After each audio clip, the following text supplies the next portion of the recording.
Shalom Bapak Ibu yang dikasihi Tuhan. Kita sudah menyelesaikan pendalaman Alkitab kita dengan topik tentang kelahiran baru selama 4 kali pertemuan di bulan Februari. Bulan Maret ini kita akan membahas satu topik lain, yaitu tentang keselamatan. Topik ini sangat penting bagi kita orang percaya. Karena kalau kita salah memahami tentang doktrin keselamatan, maka berakibat fatal. Merasa sudah selamat, padahal belum. Ini berbahaya sekali. Jangan sampai nanti ketika kita menghadap tahta pengadilan Kristus, Tuhan berkata, "Aku tidak mengenal kamu." Ini ditolak. Tuhan tidak punya alternatif lain. Kalau kita mau masuk ke sebuah universitas, ditolak di satu universitas yang pertama, masih ada universitas yang kedua. Ditolak di universitas negeri, masih ada universitas swasta. Masih banyak alternatif, tapi kalau ditolak Tuhan, celaka kita. Neraka yang menunggu. Maka jangan sampai menyesal. Kenapa kita selagi masih segar, sehat, masih bisa berpikir, selagi masih ada kesempatan, kita sungguh-sungguh belajar kebenaran dengan tekun. Ada beberapa pertanyaan seputar keselamatan. Antara lain, apakah dengan menjadi orang Kristen berarti jaminan masuk surga? Atau sudah dari kecil jadi Kristen, turunan keluarga sudah Kristen, apakah itu jaminan masuk surga? Bagaimana dengan prinsip sekali selamat tetap selamat? Orang Kristen yang hidup dalam dosa, apakah juga tetap selamat? Kan sudah mengaku Kristen, mengaku percaya, apakah selamat? Kemudian pertanyaan lain, bagaimana dengan yang pindah agama? Kan sudah selamat, pindah agama, apakah tetap selamat? Apakah keselamatan itu bisa hilang? Nah, seputar pertanyaan itu akan kita jawab, akan kita temukan jawabannya dalam 8 kali pertemuan di kelas pendalaman Alkitab Perdatam. Setiap hari Rabu jam 7 malam lewat Zoom. Kelas pendalaman Alkitab Perdatam setiap Rabu jam 7 malam. Saya tentu akan berkolaborasi dengan Bapak Pendeta James Riratupa untuk membawakan acara ini. Kami tunggu kehadirannya. Tuhan Yesus memberkati.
Shalom Bapak Ibu yang dikasihi Tuhan, kita sudah menyelesaikan pendalaman Alkitab kita dengan topik tentang kelahiran baru selama 4 kali pertemuan di bulan Februari. Bulan Maret ini kita akan membahas satu topik lain, yaitu tentang keselamatan. Topik ini sangat penting bagi kita, orang percaya. Karena kalau kita salah memahami tentang doktrin keselamatan, maka berakibat fatal. Merasa sudah selamat, padahal belum. Ini berbahaya sekali. Jangan sampai nanti ketika kita menghadap tahta pengadilan Kristus, Tuhan berkata, "Aku tidak mengenal kamu." Ini ditolak. Tuhan tidak punya alternatif lain. Kalau kita mau masuk ke sebuah universitas, ditolak di satu universitas yang pertama, masih ada universitas yang kedua. Ditolak di universitas negeri, masih ada universitas swasta. Masih banyak alternatif, tapi kalau ditolak Tuhan, celaka kita. Neraka yang menunggu. Maka jangan sampai menyesal. Kenapa kita selagi masih segar, sehat, masih bisa berpikir, selagi masih ada kesempatan, kita sungguh-sungguh belajar kebenaran dengan tekun. Ada beberapa pertanyaan seputar keselamatan.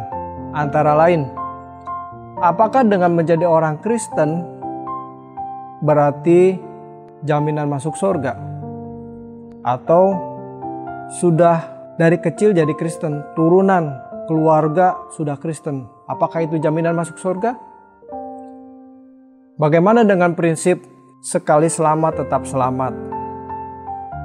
Orang Kristen yang hidup dalam dosa, apakah juga tetap selamat? Kan sudah mengaku Kristen, mengaku percaya, apakah selamat?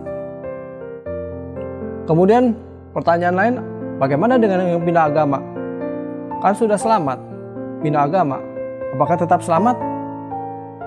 Apakah keselamatan itu bisa hilang?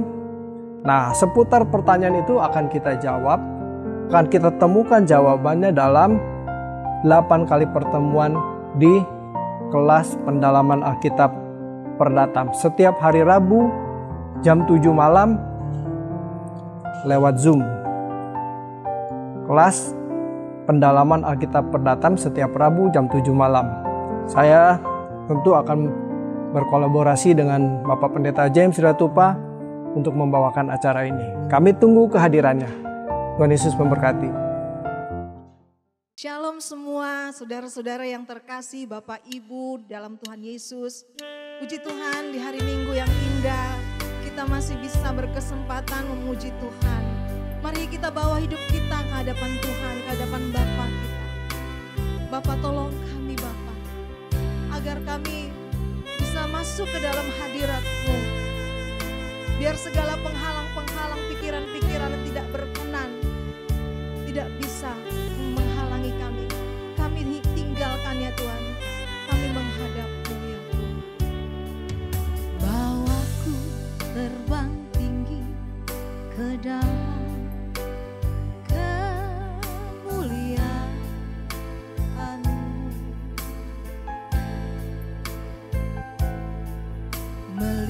melintasi semua awan agar sampai tahta-Mu Tuhan. Persembahkan diri kami, ku persembahkan korbanku, segala hormat pujian bagi-Mu. Sembah sujudku, segenap jiwa. Ya Bapa, katakan bawaku terbang tinggi Tuhan. Bawaku terbang tinggi ke dalam kemuliaan-Mu.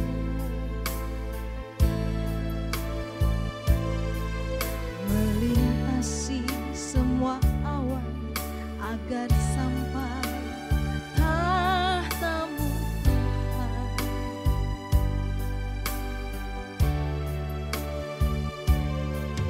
Ku persembahkan korbanku, segala hormat pujian bagi-Mu.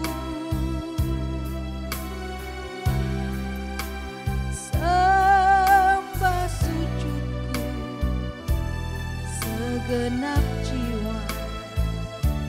Ya Bapa,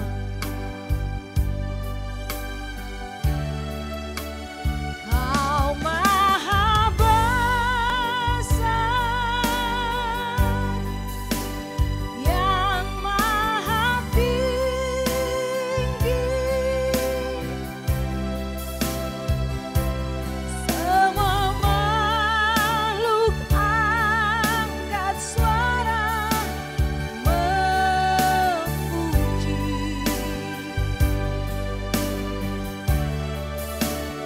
Nama-Mu kudus,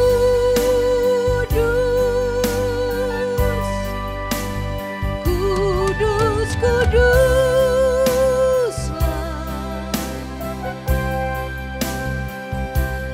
Para malaikat dan kami menyembah.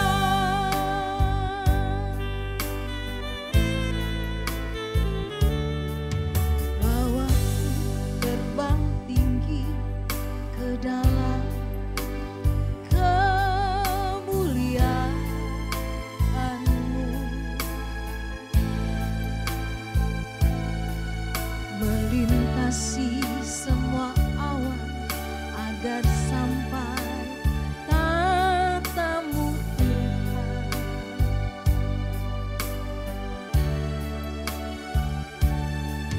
Ku persembahkan korbanku, segala hormat pujian bagi-Mu. Sembah sujudku, segenap jiwa. Ya Bapa, katakan saudara-saudara, Kau Maha besar,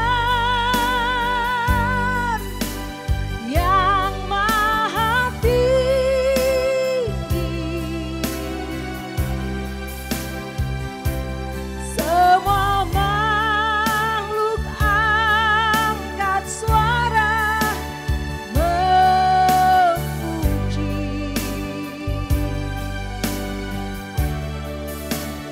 Nama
sembah Engkau Bapa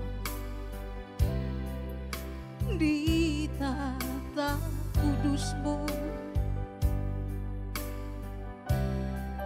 sebab Kau layak terima segala yang terbaik dari hidup kami. Oh Bapa, inilah hidup kami. Kami menyembah-Mu di dalam hidup kami Bapa. Kami menyembah-Mu di dalam hari-hari kami, di dalam perbuatan kami. Ajar kami menyembah-Mu di dalam roh dan kebenaran di dalam hidup kami. Haleluya. Terpujilah Tuhan.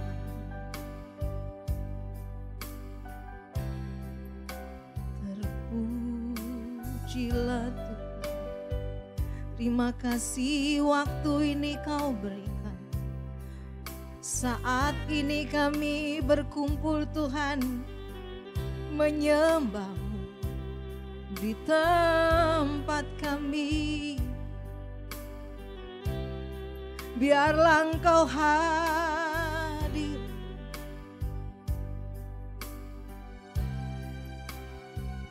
Kami nikmati Engkau Tuhan. Haleluya. Terima kasih Tuhan. Terima kasih Bapa.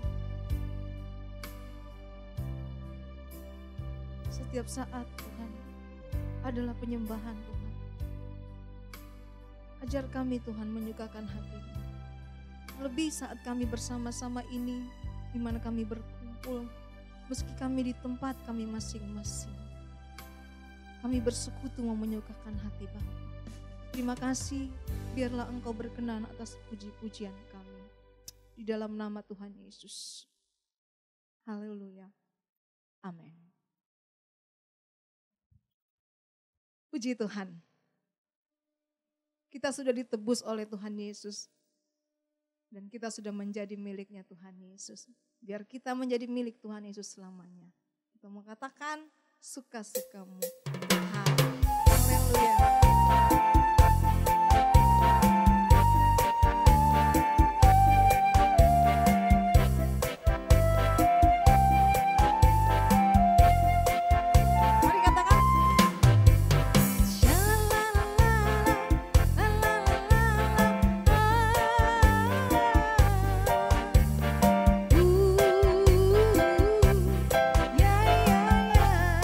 Dengan sukacita katakan, oh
kekasih jiwa kita. Terima kasih Tuhan.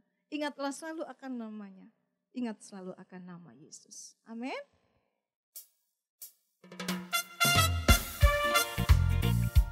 Mari kita bertepuk tangan dan bangkit berdiri saudara di tempatnya masing-masing. Kita mengingat nama Yesus, nama yang agung. Yesus kekasih jiwa kita.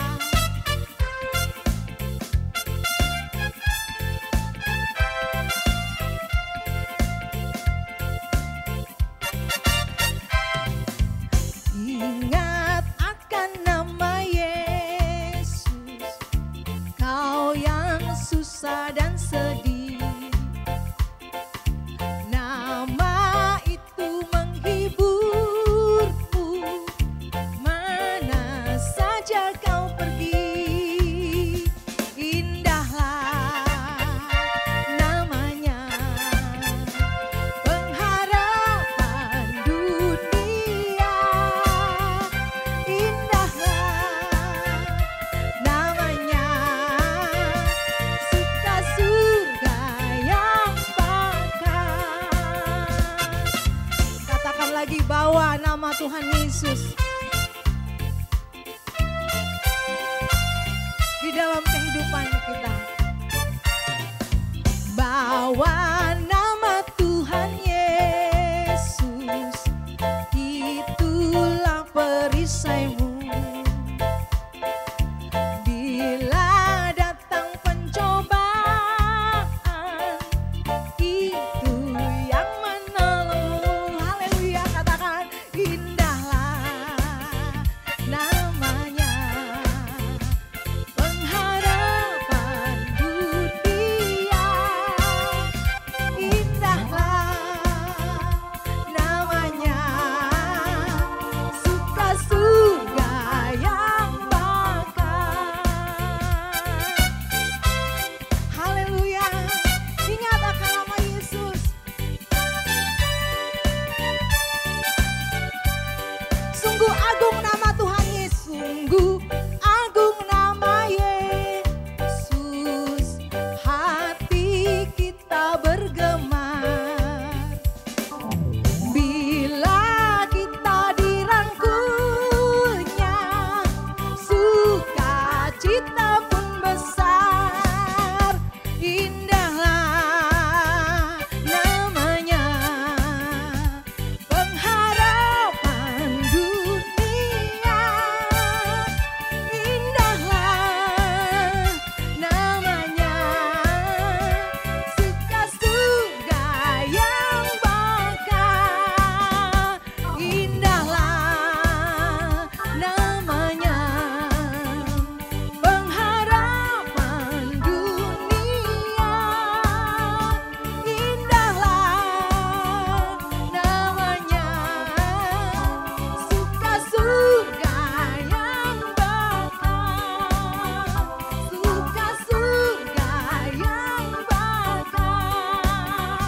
Suka surga yang bakal. Haleluya. Puji Tuhan.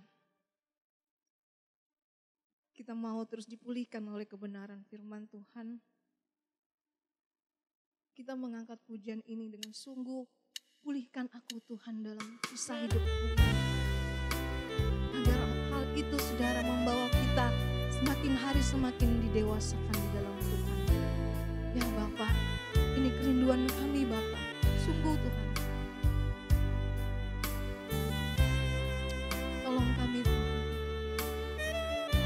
agar kami dapat diubahkan, dipulihkan.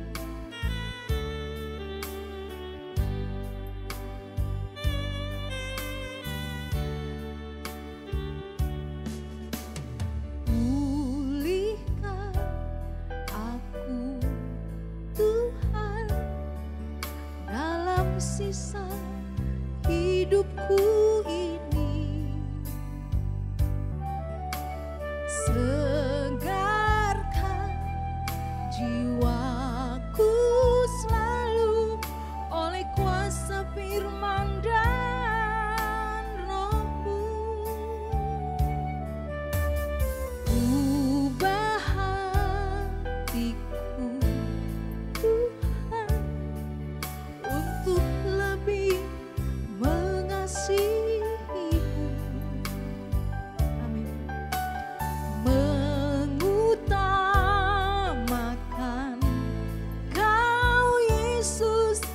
lebih dari dunia ini.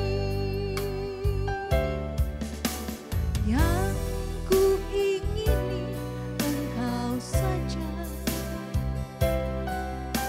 tinggal dalam kehendak rencanamu. Pisahkan diriku dari dunia ini, semakin ku damba kerajaanmu. Oh Tuhan Yesus, kerinduan hatiku,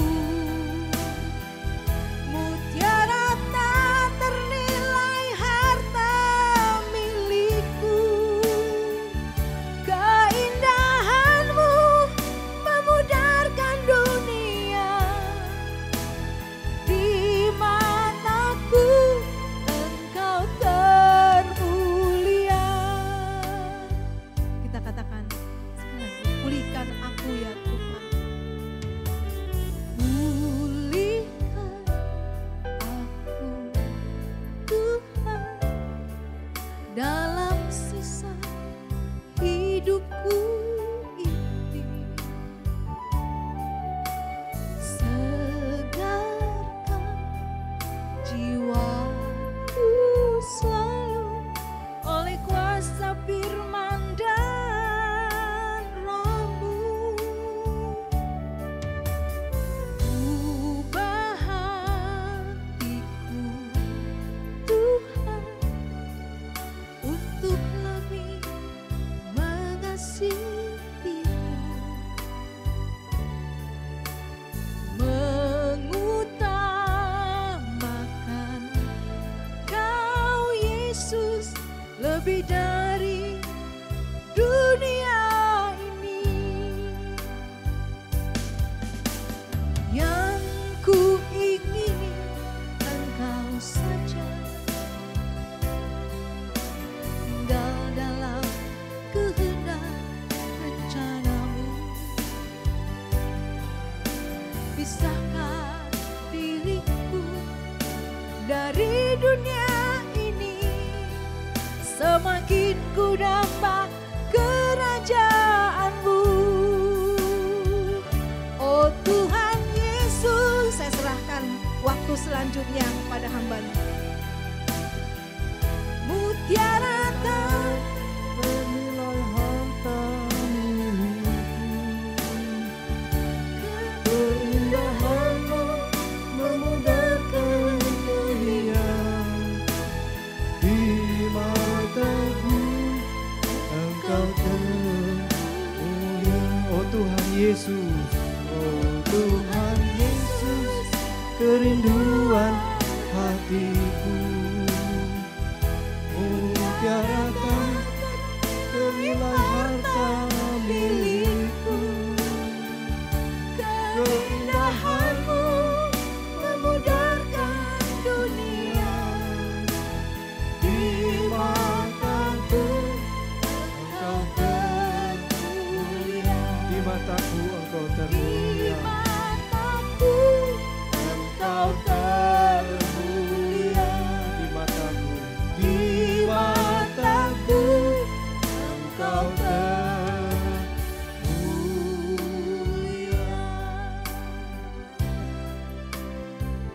Bapa di dalam surga, terima kasih Tuhan. Kami bersyukur buat pagi hari ini. Terima kasih untuk keadaan kami. Kami mau bersiap-siap untuk mendengarkan firman-Mu Tuhan. Urapi kami semua Tuhan. Urapi hamba-Mu yang menyampaikan firman-Mu Tuhan. Dan apa yang disampaikannya berasal dari hati Tuhan sendiri. Tuhan, kami mohon bukakan pikiran kami, supaya kami boleh menerima, memahami firman-Mu Tuhan. Dan kebenaran-Mu boleh menjadi bagian hidup kami, yang mengubah hidup kami. Terima kasih Bapa. Di dalam nama Tuhan Yesus kami berdoa. Amin. Shalom Bapak Ibu yang dikasihi Tuhan. Ada satu hal yang mutlak yang harus dialami oleh orang percaya, yaitu mengalami perjumpaan dengan Tuhan. mengalami perjumpaan dengan Tuhan itu tidak dilakukan sesaat atau pada waktu-waktu tertentu. Seperti di gereja, atau doa pagi, atau ketika kita bersaat teduh. Jadi perjumpaan dengan Tuhan itu harus dialami secara terus-menerus. Apapun yang kita lakukan, kita senantiasa berhubungan dengan Tuhan. Jadi kita selalu connect dengan Tuhan. Hanya orang yang terus-menerus mengalami perjumpaan dengan Tuhan yang bisa merasakan keindahan Tuhan dan betapa mulianya Tuhan. Kalau kita jarang berurusan dengan Tuhan atau kita jarang mengalami perjumpaan dengan Tuhan, pasti kita tidak akan merasa atau kita tidak memahami betapa mulianya Tuhan. Perjumpaan dengan Tuhan itu artinya bertumbuh secara pengenalan akan Tuhan. Pengenalan akan kebenaran ini pertama bisa dialami melalui logos. Seperti saat ini ya, Bapak Ibu sedang mengikuti ibadah, logos diterima. Logos itu artinya firman Tuhan yang diterima secara nalar, secara pengetahuan. Jadi pengertian itu diterima, masuk ke dalam pikiran, secara kognitif gitu ya. Nah ini diterima logos. Kemudian Tuhan berbicara lewat peristiwa-peristiwa kehidupan setiap hari. Nah ini saat kita menyembah, saat kita beraktivitas seperti biasa, Tuhan berbicara. Bukan saja lewat peristiwa-peristiwa yang menyakitkan, tetapi aktivitas normal kita bisa merasakan bahwa Tuhan berbicara di jalan, saat kita dipepet orang. Itu Tuhan berbicara juga, mengajar kita supaya sabar gitu ya. Jadi itu logos yang diterima itu nanti berubah jadi rema. Karena firman itu berbicara lewat peristiwa kehidupan. Itu yang pertama. Yang kedua, pertemuan dengan Tuhan setiap hari lewat doa pagi, ya, doa pagi setiap pagi saat kita menyembah Tuhan. Ini kita harus menyediakan waktu untuk Tuhan. Jam 5 pagi, Bapak Gembala senior kita Pak Eras sudah mengadakan doa pagi, sudah 1 bulan berjalan ini. Jadi kita sediakan waktu untuk bersekutu dengan Tuhan. Baru kita bisa merasakan keindahan Tuhan. Kalau kita merasa gak penting, hari ini gak usah doa, besok aja. Ya nanti akhirnya besok juga gak doa juga. Karena masih ada besoknya lagi. Selalu ada alasan. Orang yang sungguh-sungguh mengalami perjumpaan dengan Tuhan pasti merasakan keindahan Tuhan. Orang ini pasti merasa membutuhkan Tuhan. Tanpa Tuhan hidupnya tidak lengkap. Hal mencari Tuhan merupakan sesuatu yang harus dia miliki. Jadi terus menerus dia menjadi sebuah kehausan merindukan Tuhan. Nah gereja harus menyediakan fasilitasnya atau sarananya agar setiap jemaat bisa menyerap logos. Ya, jadi kalau logosnya salah ya susah, remanya juga jadi salah gitu ya. Jadi gereja harus memberitakan kebenaran. Firman yang murni, logos, yaitu khotbah hari Minggu. Kalau hari Senin ada wanita surgawi, Selasa ada SK, kelas pendalaman Alkitab hari Rabu, semua dan ibadah komunitas lainnya. Ada USIN, ada WASKI, ada kaum bapak, ada sekolah minggu, remaja, pemuda, semua ada. Ini adalah sarana supaya jemaat bisa bertumbuh. Nah kalau jemaatnya nggak mau menyediakan waktu untuk mengikuti ibadah, ya nggak bisa bertumbuh. Kemudian melalui peristiwa kehidupan Allah mengajar, mendidik kita, mengubah kita lewat karakter.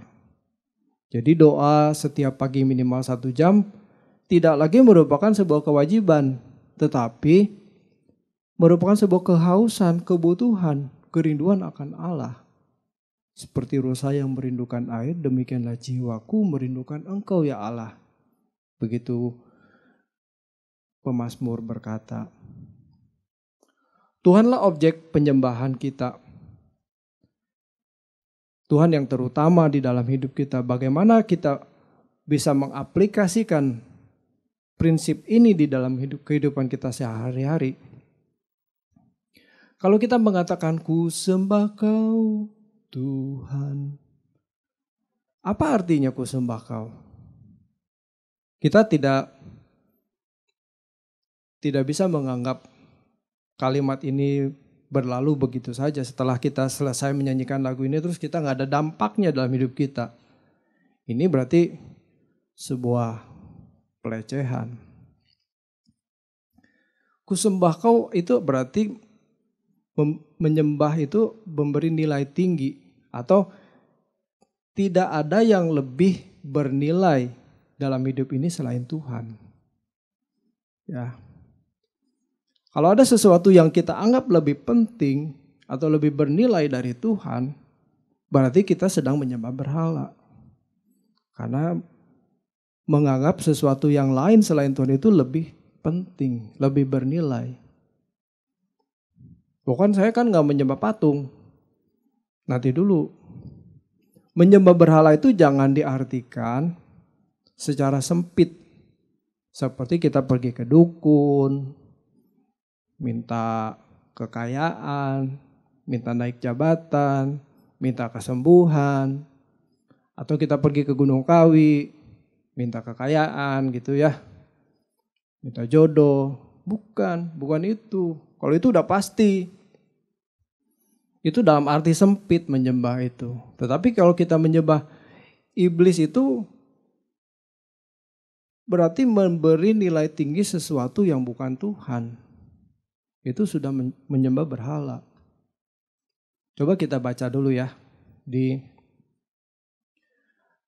Matius 4 ayat 8. Matius 4 ayat 8. Dan iblis membawanya pula ke atas gunung yang sangat tinggi dan memperlihatkan kepadanya semua kerajaan dunia dengan kemegahannya. Ya, kalau di tempat tinggi itu biasanya kelihatan semua keindahan dunia. Ya, ayat 9. Dan berkata kepadanya, ini iblis ya, berkata kepada Tuhan Yesus, semua itu akan kuberikan kepadamu jika engkau sujud menyembah aku. Nah, jadi ini iblis menggunakan materi, kekayaan, kemegahan dunia untuk memberi kebahagiaan kepada Tuhan. Jika engkau sujud menyembah aku, kuberikan semuanya itu kepadamu. Wah. Ayat 10. Maka berkatalah Yesus kepadanya, "Enyalah iblis, sebab ada tertulis engkau harus menyembah Tuhan Allahmu dan hanya kepada Dia saja engkau berbakti." Jadi Tuhan Yesus menyangkal. Tuhan Yesus tidak mau diiming-imingi dengan materi. Apa pelajaran yang bisa kita ambil dari bacaan ini? Kita tahu bahwa bacaan ini ada dalam perikop tentang pencobaan di padang gurun. Ya. Iblis bisa memberkati manusia loh, memberkati. Karena memang bumi ini ada dalam kekuasaannya. Jadi kalau kita punya banyak harta, jangan mengklaim ini berkat Tuhan. Harus dicek dulu benar gak dari Tuhan. Jangan-jangan dari iblis, karena iblis pun bisa memberi. Kalau di Lukas lebih jelas. Lukas pasal 4 ayat ke-6. Segala kuasa itu serta kemuliaannya akan kuberikan kepadamu. Sebab semuanya telah diserahkan kepadaku dan aku memberikannya kepada siapa saja yang ku kehendaki. Tuh jelas kan? Jadi iblis bisa memberkati manusia. Minta kekayaan kepada iblis bisa. Nah, jika Tuhan Yesus mengingini kerajaan dunia serta kemegahannya, maka Tuhan Yesus itu sedang menyembah iblis. Mengingini berarti merindukan atau ada dorongan yang kuat untuk memiliki atau mendambakan sesuatu. Jika dalam pandangan Tuhan Yesus, dunia serta kemegahannya itu begitu indah dan ia menginginkannya dalam hatinya, maka Tuhan Yesus sedang menyembah iblis dan dia gagal melaksanakan tugas kemesiasannya untuk menyelamatkan manusia. Gagal melakukan apa yang Bapa kehendaki.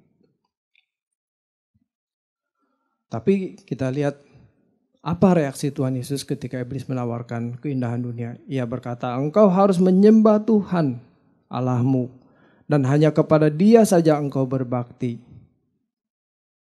Hanya kepada Dia, berarti tidak boleh ada yang lain. Hanya kepada Dia, kepada Allah saja engkau berbakti. Gak boleh ada yang lain.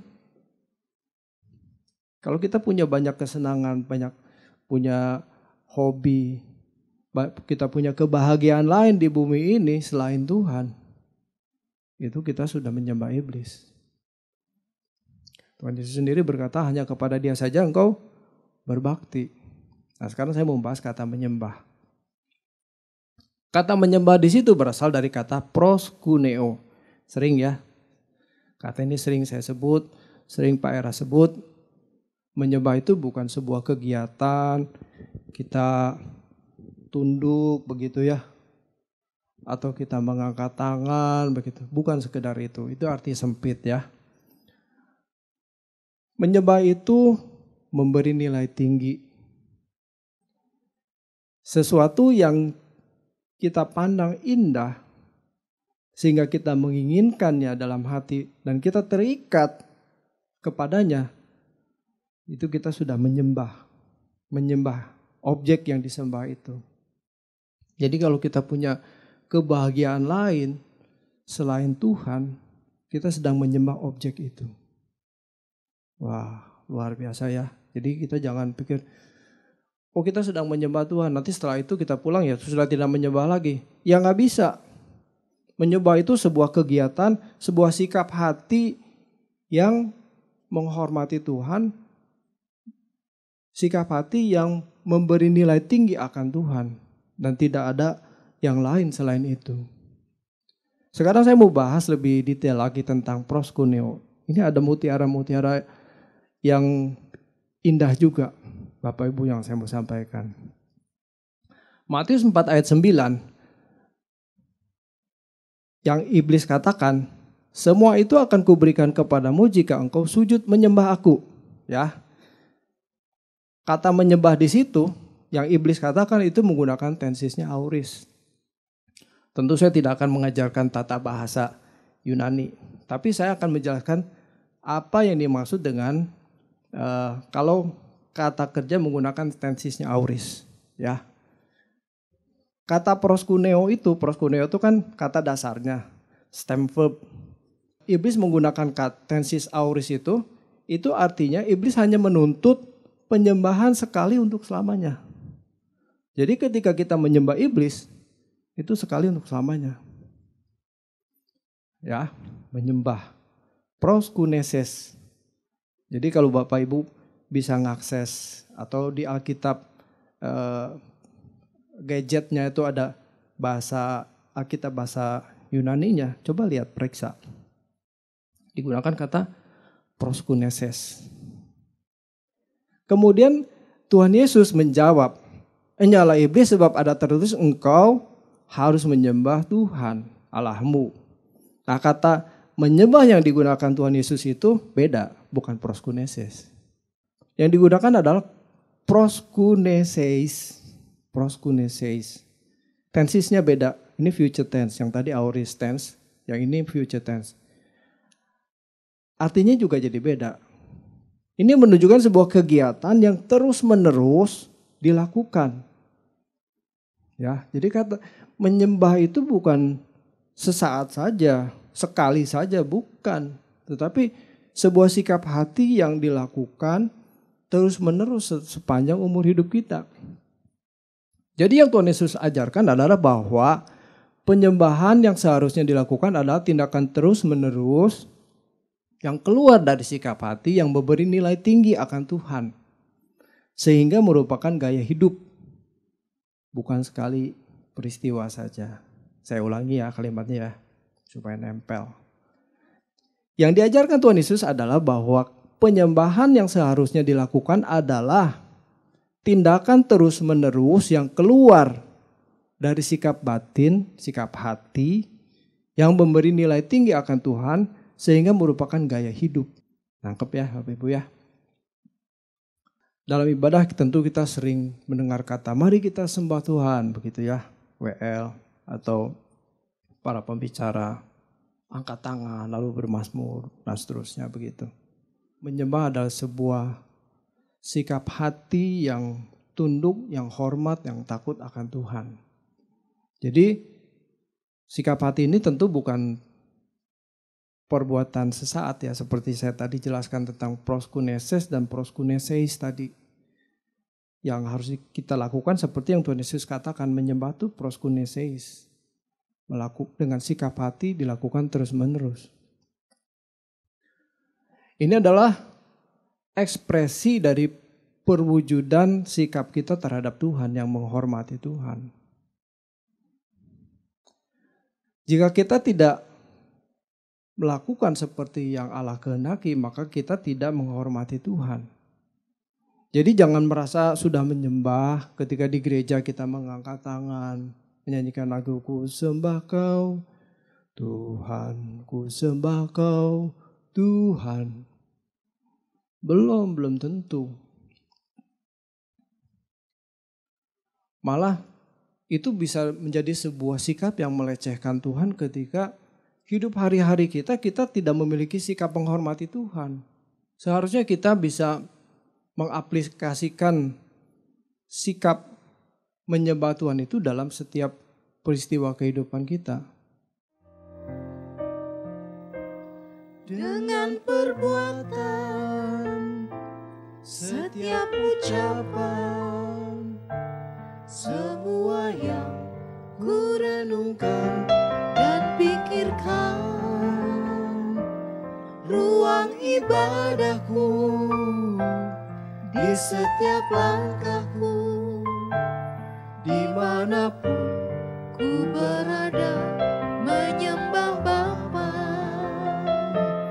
Dengan perbuatan, setiap ucapan, semua yang ku renungkan dan pikirkan, ruang ibadahku di setiap langkahku, dimanapun ku berada menyembah Bapa.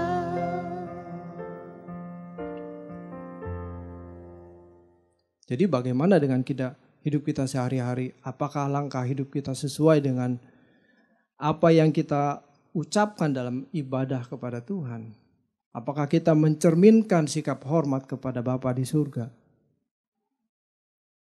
Atau sebaliknya kita mau hidup suka-suka sendiri, lagi kesal mau marah-marah aja, emosi diledakkan, tanpa berpikir apakah ini melukai orang lain atau melukai hati Tuhan. Gak mikir. Di gereja kita bisa menyanyi dengan perbuatan setiap ucapan. Benar gak tuh begitu? Semua yang ku renungkan dan pikirkan. Boro-boro dipikirin. Ngomong aja asal jeplak. Ruang ibadahku di setiap langkahku. Apa iya setiap langkah hidup kita merupakan ibadah yang kita persembahkan kepada Tuhan? Waduh. Dimanapun ku berada menyembah Bapa. Belum tentu dengan sikap hati kita yang menyembah. Belum tentu. Jadi gak cocok antara yang diucapkan dengan yang dilakukan. Ini melecehkan Tuhan. Tidak menghormati Tuhan.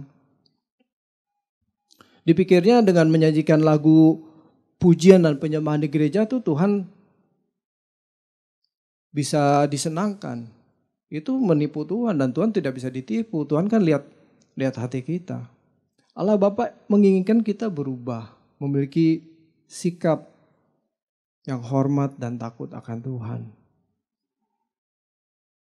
Seperti Tuhan Yesus yang taat kepada Bapa, bahkan taat sampai mati. Itulah model. Itulah contoh kehidupan yang benar di mata Bapa. Memiliki sikap hormat dan takut kepada Allah Bapa di surga. Banyak orang Kristen yang memiliki sikap yang kurang ajar sama Tuhan. Yang mencintai dunia tuh. Dia senang dengan segala fasilitas yang ada. Rumah, mobil, kesenangan, hobi. Semua dikejar gitu loh. Baginya kalau gak punya rumah tuh hidup ini gak lengkap. Padahal kalau mati rumah juga ditinggal juga tuh, gak dibawa. Mestinya kita memiliki hati yang melekat kepada Tuhan. Rumah dan segala fasilitasnya itu adalah ya fasilitas, bukan yang utama. Boleh ada, boleh enggak gitu. Ada kita mampu beli rumah ya beli. Kalau enggak ya sudah kontrak saja. Kontrak yang setahun mampu yang setahun harga 30 juta ya kontrak lah di situ. Kalau nggak mampu ya cari kontrak yang setahun 20 juta. Kalau masih kurang ya carilah kontrak yang setahun 10 juta. Jadi itu tidak boleh dijadikan patokan atau jadi hal yang mutlak. Karena yang mutlak itu bukan materi, yang mutlak itu adalah Tuhan. Kita nggak bisa hidup tanpa Tuhan. Nah kalau kita tidak menyadari hal itu bahwa kita ngejar-ngejar materi terus. Sampai habis waktunya 70 tahun, 80 tahun. Kita nggak kenal Tuhan loh. Kita kehilangan waktu, kehilangan kesempatan. Rugi kita. Seharusnya materi itu tidak boleh dimutlakkan. Boleh ada, boleh enggak. Tetapi yang harus itu adalah Tuhan.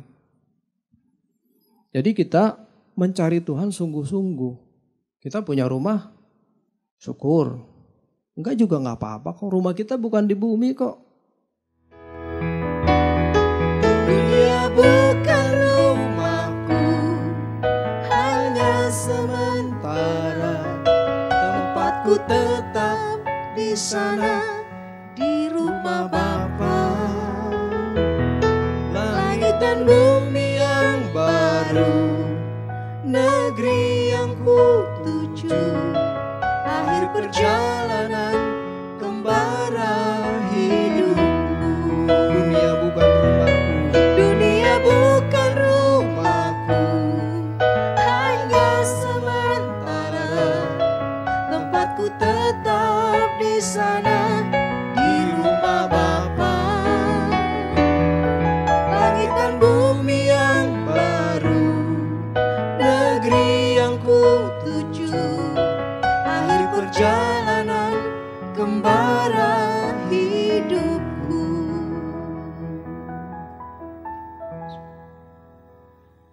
Kalau kita memiliki sikap hati yang terikat kepada Tuhan, maka kita merasa dunia ini bukan rumahku. Sebab rumah kita di surga nanti.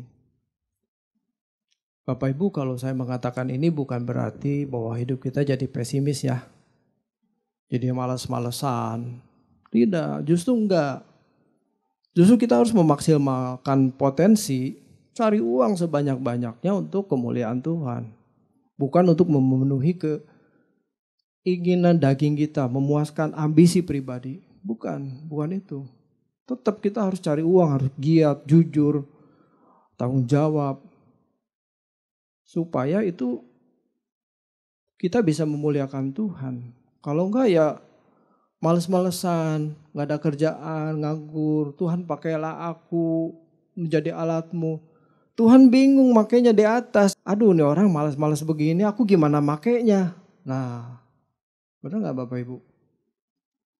Mesti giat, anak-anak muda mesti giat.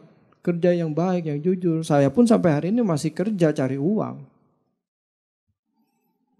Supaya bisa menghidupi keluarga, mendukung pekerjaan Tuhan. Nah, kita periksa hidup kita, apakah selama ini kita kurang hormat kepada Tuhan, melecehkan Tuhan. Kalau kita bertindak sewenang-wenang terhadap orang lain, terhadap bawahan di kantor, terhadap pegawai, terhadap pembantu, terhadap orang-orang di sekitar kita, mentang-mentang kita kuat, kita punya kuasa.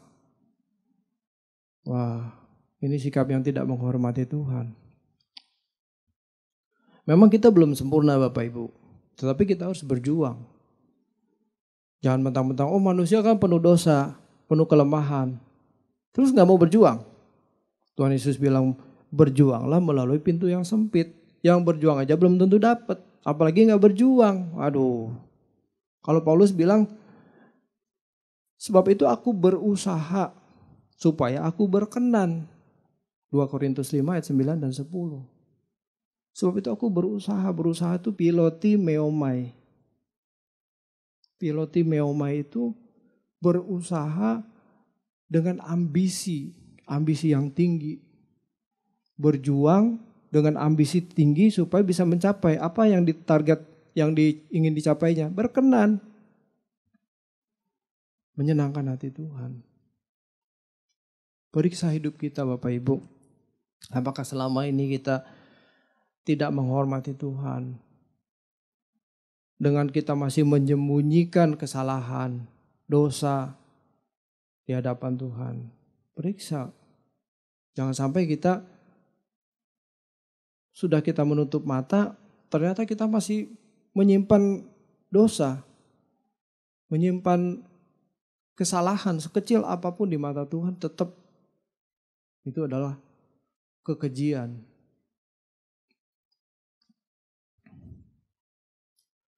Sekarang bagaimana langkah konkretnya agar kita bisa belajar menghormati Tuhan?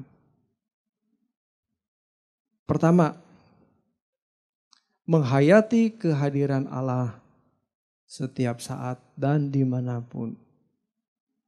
Dengan menghayati kehadiran Allah dalam hidup kita, kita merasakan bahwa Tuhan itu senantiasa beserta dengan kita. Maka berlaku Immanuel, Allah beserta kita. Tapi kalau kita tidak menghormati Tuhan, gak pantas disertai Tuhan, gak pantas. Dengan menghayati kehadiran Tuhan, kita bisa berkata kepada Tuhan dalam doa. Seperti yang Tuhan Yesus katakan, doa Bapa kami, datanglah kerajaan-Mu, jadilah kehendak-Mu di bumi seperti di surga. Datanglah kerajaan-Mu itu berarti kita berada dalam penguasaan atau kedaulatan Allah, kedaulatan Tuhan. Nah, kalau kita berada di dalam kerajaan Bapa, tentu kita tidak akan hidup sembarangan, suka-suka sendiri. Tidak, kita harus dengan sikap hormat kepada Tuhan. Sebab Tuhan adalah Raja yang mulia. Dalam suasana hadirat Tuhan, sepanjang umur hidup kita, pagi, siang, sore, malam, besoknya pagi, siang, sore, malam. Sepanjang umur hidup kita berada dalam hadirat Tuhan. Apa kita berani berbuat dosa? Coba perhatikan anak kecil aja ya. Anak-anak. Kalau dia nakal, pasti dia lirik dulu mamanya. Ada mamanya enggak? Atau kalau mamanya ada di situ, dia lihat wajahnya. Kalau dia lihat wajah mamanya tidak menunjukkan sikap marah, berarti aman. Anak kecil pun tahu ini melukai mamanya atau tidak, gitu. Melukai orang tuanya atau tidak. Jadi dalam suasana hadirat Tuhan, ketika kita menghayati kehadiran Tuhan, tentu kita tidak mudah untuk berbuat dosa. Bahkan tidak bisa berbuat dosa. Seperti ada candid kamera yang mengikuti kita kemanapun kita pergi. Jangan dipikir ketika kita keluar dari gereja, terus Tuhan tidak lihat. Tuhan kan ada di mana-mana. Waktu kecil ada lagu sekolah minggu yang mengatakan mata Tuhan melihat apa yang kau perbuat. Nah itu dari kecil sudah dididik begitu. Jadi kita harus menghayati kehadiran Tuhan supaya kita selalu menghormati Tuhan. Takut akan Tuhan. Dimanapun. Karena tidak ada tempat di dunia ini yang tidak ada Tuhan. Tidak ada. Semua jagat raya ini diliputi oleh roh Allah. Sebab roh Allah ada di mana-mana. Itu yang pertama ya. Yang kedua, sediakan waktu untuk ketemu Tuhan setiap pagi. Wah, ini luar biasa ya. Bapak Gembala senior kita Pak Eras mencanangkan acara doa pagi bersama setiap hari. Setiap pagi jam 5. Jangan lewatkan kesempatan ini Bapak Ibu. Ini kesempatan emas, kesempatan yang berharga. Kita bisa bertemu dengan Tuhan. Kita merasakan hadirat Tuhan. Tuhan berbicara. Waduh, indah sekali. Indah sekali. Bapak Ibu kalau tidak merasakan keindahan Tuhan, ada yang salah. Ada yang salah dalam kekristenan kita. Kita harus berjuang sampai kita menemukan indahnya Tuhan. Mari kita periksa hati kita. Adakah kita menyimpan sesuatu yang melukai hati Tuhan? Sehingga itu merupakan sikap yang tidak menghormati Tuhan. Periksa, apakah kita menyimpan kesenangan-kesenangan, ambisi pribadi, dosa di hadapan Tuhan. Dosa kejahatan sekecil apapun itu mengundang reaksi Tuhan. Melukai hati Tuhan. Selamat berjuang. Tuhan memberkati.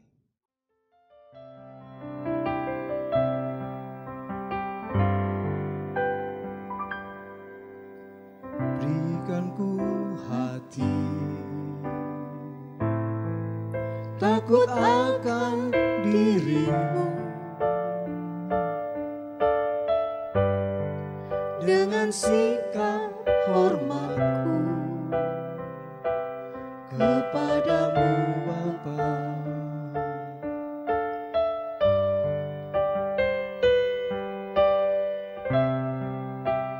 Agar ku bisa hidup tidak bercacat celah, sempurna seperti Bapa dan serupa dengan Yesus. Kau ciptakan aku untuk kemuliaan-Mu, menjadi kesukaan Bapa. Tiada lagi yang ku ingini, hanya pulang ke rumah Bapa. Persiapkan aku di sisa hariku, berkenan di hadapan-Mu. Kau ciptakan aku. Kau ciptakan aku untuk kemuliaan-Mu, menjadi kesukaan Bapa. Tiada lagi yang ku ingini, hanya pulang ke rumah Bapa. Persiapkan aku di sisa hariku, berkenan di hadapan-Mu, Berkenan di hadapan-Mu. berkenan di hadapan-Mu, Berkenan di hadapan-Mu. berkenan di hadapan-Mu.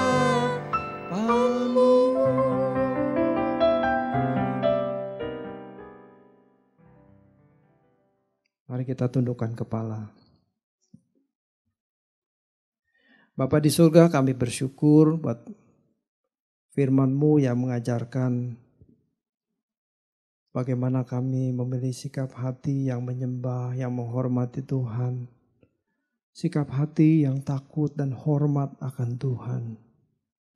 Berikan kami kepekaan Tuhan. Berikan kami tekad untuk kami berjuang, berubah menjadi seperti yang Tuhan inginkan. Menjadi pribadi seperti pribadi putra tunggal-Mu Tuhan Yesus. Bapa, terima kasih. Kami bersyukur pagi hari ini Tuhan. Sekarang kedangkan tangan-Mu dan berkatilah kami Tuhan. Angkat kedua belah tangan kita. Segala berkat dari Allah Bapa, kasih dan rahmat dari Tuhan Yesus, dan pertolongan Roh Kudus yang menyertai kita semua, sekarang sampai selama-lamanya. Di dalam nama Tuhan Yesus kami sudah berdoa. Haleluya. Amin.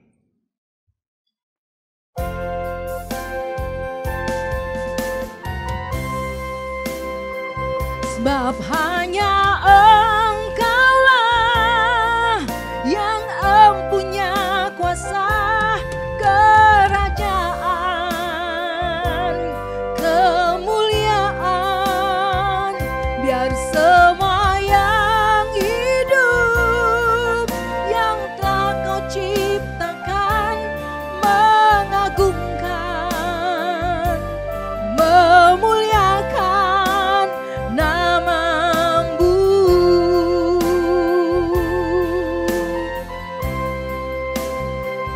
Sebab hanya Engkaulah yang empunya kuasa, kerajaan, kemuliaan, biar semua yang hidup yang telah Kau ciptakan mengagungkan, memuliakan nama-Mu,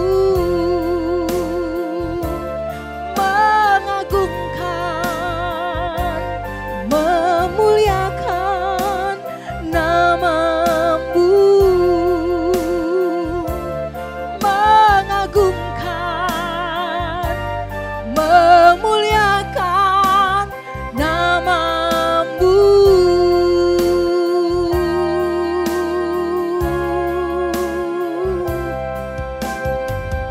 Haleluya. Tuhan Yesus memberkati kita semuanya. Selamat hari Minggu.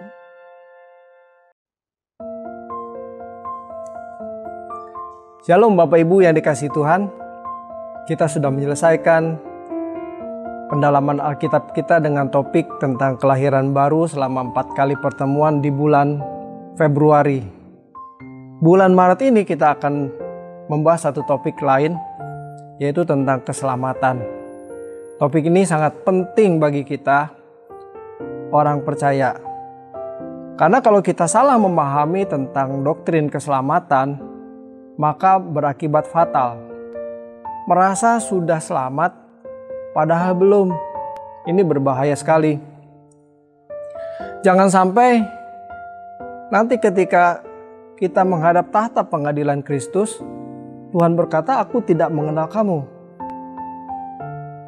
Ini ditolak. Tuhan tidak punya alternatif lain. Kalau kita mau masuk ke sebuah universitas, ditolak di satu universitas yang pertama, masih ada universitas yang kedua. Ditolak di universitas negeri, masih ada universitas swasta. Masih banyak alternatif, tapi kalau ditolak Tuhan, celaka kita. Neraka yang menunggu. Maka jangan sampai menyesal. Kenapa kita selagi masih segar, sehat, masih bisa berpikir, selagi masih ada kesempatan, kita sungguh-sungguh belajar kebenaran dengan tekun.